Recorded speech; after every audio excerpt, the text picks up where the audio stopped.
Hi guys. Live like you never die. That's what I'm going to talk about. Live like you never die. But that's only half a phrase.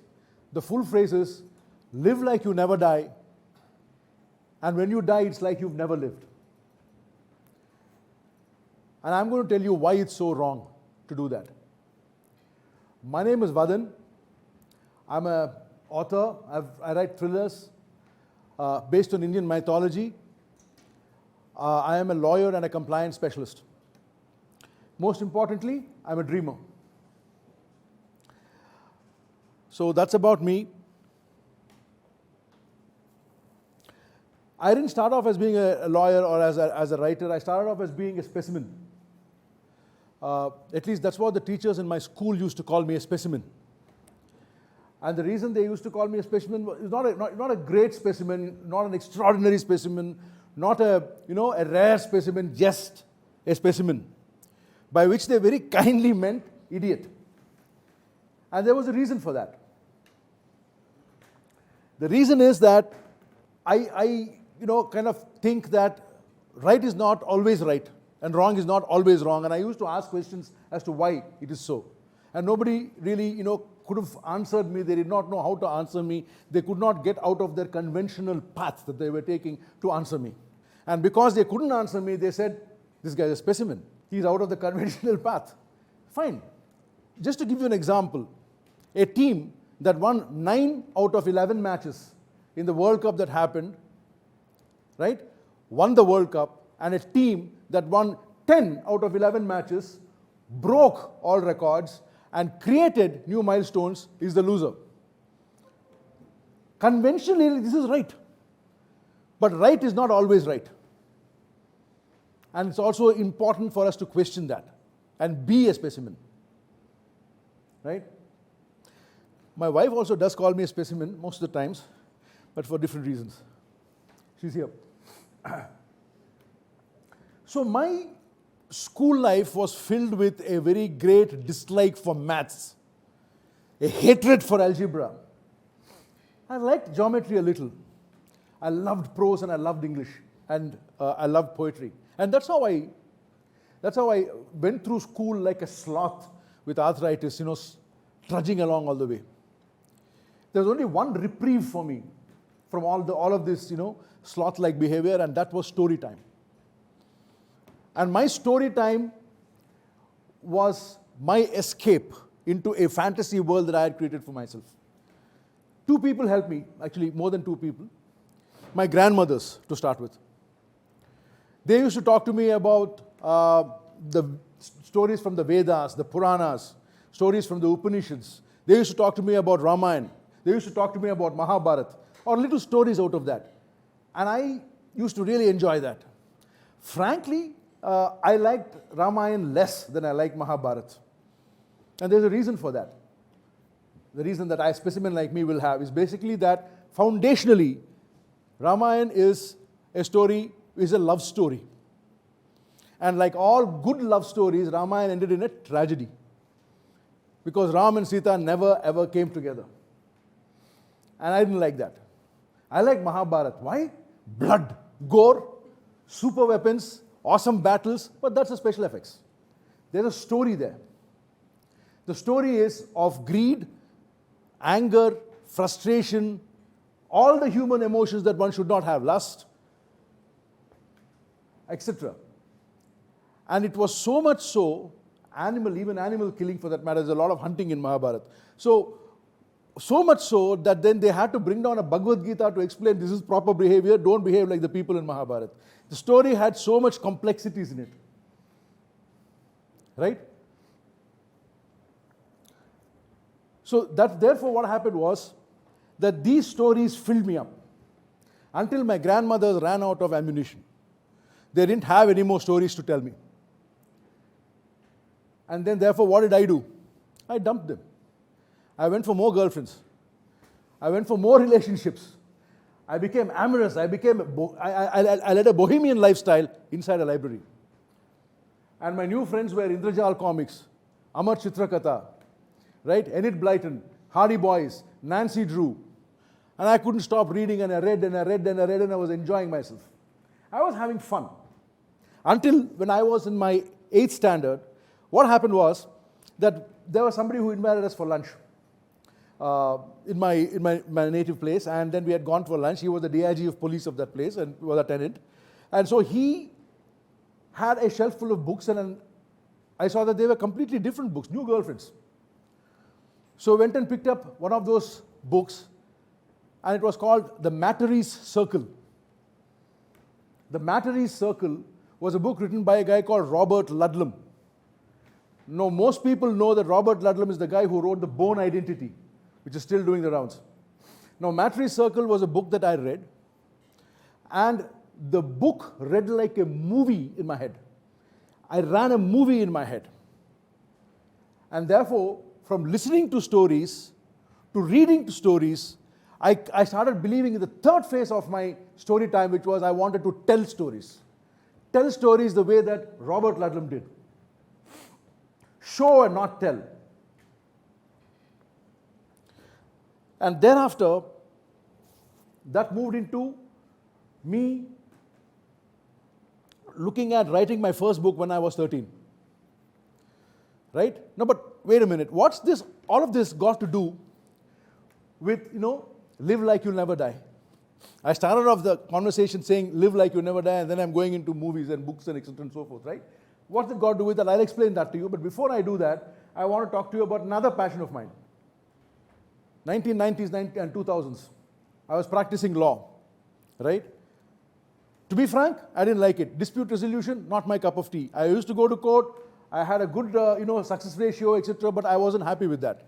That was when somebody came up to me and told me, hey, listen, will you work with us in setting up a large framework for a very large Indian company which is globally, carrying on business, for them to manage their legal compliances while they are doing business? It really thrilled me, because to me, a lawyer's role is not just about dispute resolution. To me, a lawyer's role is about creating setting up a society, setting up the guidelines and the rules. What is law? Law is nothing more than the guidelines that we set up for ourselves to protect ourselves from whom? From ourselves. That's what law is. And whom do we ask to enforce that? Ourselves. It's kind of self-defeating, but the fact of the matter is, that's what law is. And if we are, as social engineers, as lawyers, we are able to set up those frameworks for large corporates to manage their compliances as they are doing business across the world, then there's nothing like that. Then as a lawyer, I have served my purpose. And that's what I wanted to do. Right? So then I had two purposes. One purpose is to be a legal compliance management specialist, which I am right now. And the other is my passion, which is writing. Right? When people buy my books, when my readers read me, there is a little bit of me that they keep for themselves. There's a little bit of my perspectives, my ideas that are shared with them. And that is and that's something that I would love to continue to do. Comfort them, provide them with happiness, sadness, anger, right? Laughter, fun. That's what my books are. But more so, my books are also about explaining the various facets of Indian culture, one thriller at a time. So one book will be about temples and a thriller around that. One book will be about quantum physics merging into the Yajurveda and a thriller around that. And people who read my books, my purpose is to establish to them that this is what you are. This is where you come from. This is your culture. In a way that's very interesting. And that's a purpose. And that's my passion. Right? Now, you can pursue as much, making money as you can. Right? If making money is the only pursuit that you have in life, no matter what job you're doing, no matter what work you're doing, if earning money is the only thing in your life, then you will be unfulfilled. You will be unaccomplished. You will be unsuccessful, because at the end of the day, you have nothing except for a pile of cash and coin on which you're sitting down. And then when you roll down the hill, there'll be people waiting for you to roll down the hill so that they can take your money. Right? When you're retired and sitting down and you've stretched your legs out on your veranda railings and you have a glass of lemonade in your hand and you wondered, what have I done with my life? You'll only think I made money. What is the significant contribution that I have done? Have I comforted anybody? Have I given somebody happiness? Have I given somebody, even anger or frustration? If I haven't, if the only thing I did was making money for myself, then I have not done anything in life. A rat race. There's always someone ahead of you. There's always someone ahead of you. Right? When I was making, say, 10,000 rupees a month as a young lawyer, and I wanted to, and I had expenses for 9,995 rupees, 5 rupees in my hand. What do? That guy is earning more than me. So I'm going to earn as much as he is.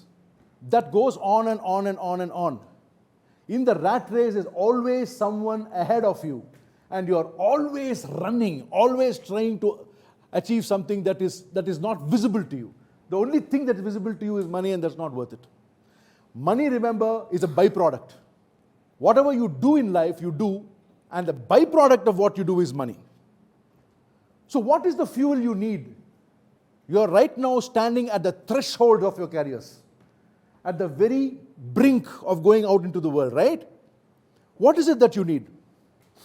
Understand that you have limited time on this planet. Figure out what you want to do. Figure out what you want to do with it. Clearly, the formative years of your life are completely spent in figuring out who you are and what you're doing here in the first place. However, figuring out what you want to do is very important for you, and figuring it out early. A lot of people finish their lives without figuring out what they want to do really. Third thing is, go for it. Be a winner in it. And leave it behind as a legacy for others to build on. Just like Robert Ludlum wrote a book that I read, which infused me with a love for writing. Inspire people. Make them aspirational. Then your life has meaning. It has a sense of purpose. Dwell and conquer. And that has a completely different meaning in the way in which I'm talking to you guys about.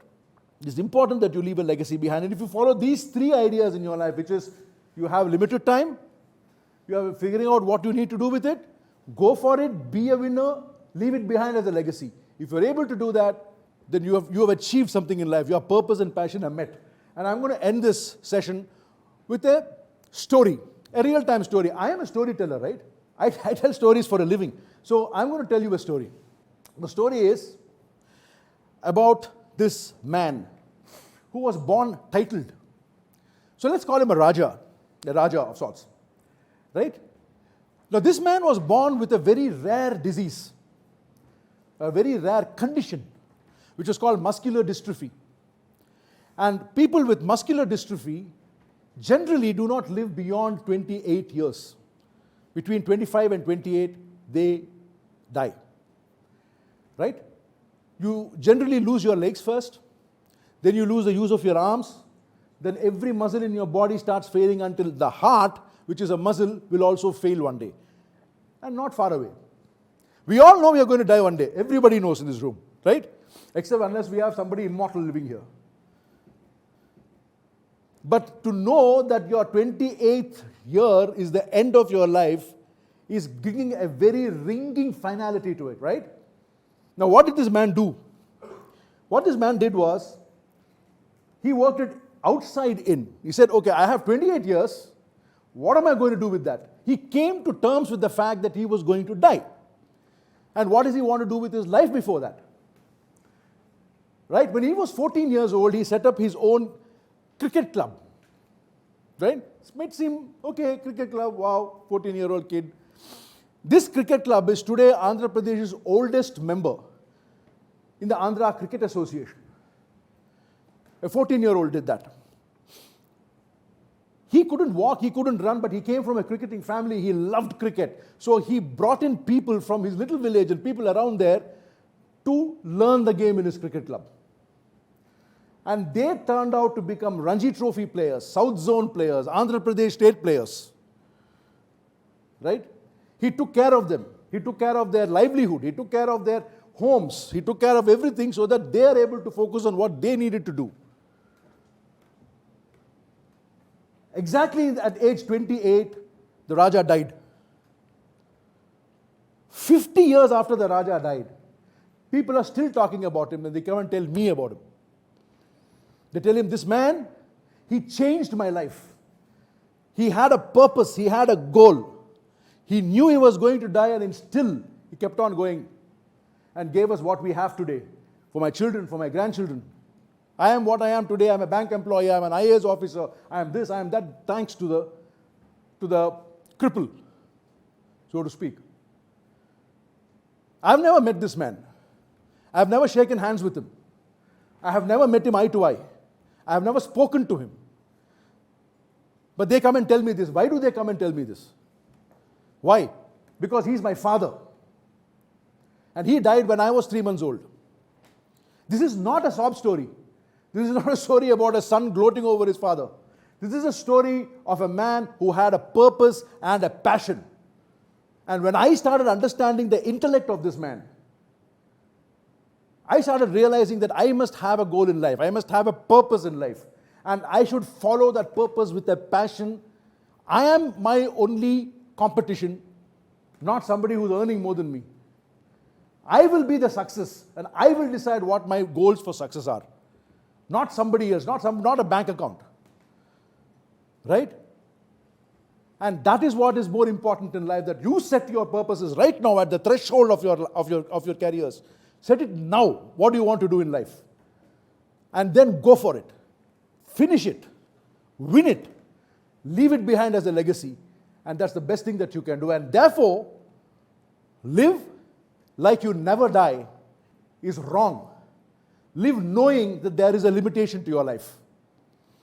And when you die, it's like you never lived, is also wrong. When you die, your purpose and passion should carry forward as your legacy for everybody else to live through their lives, and should become the cushion or the comfort through which your community is able to grow. That is the most important thing that you need to look at. Thank you so much for being a wonderful audience. Thank you so much. Jai Hind.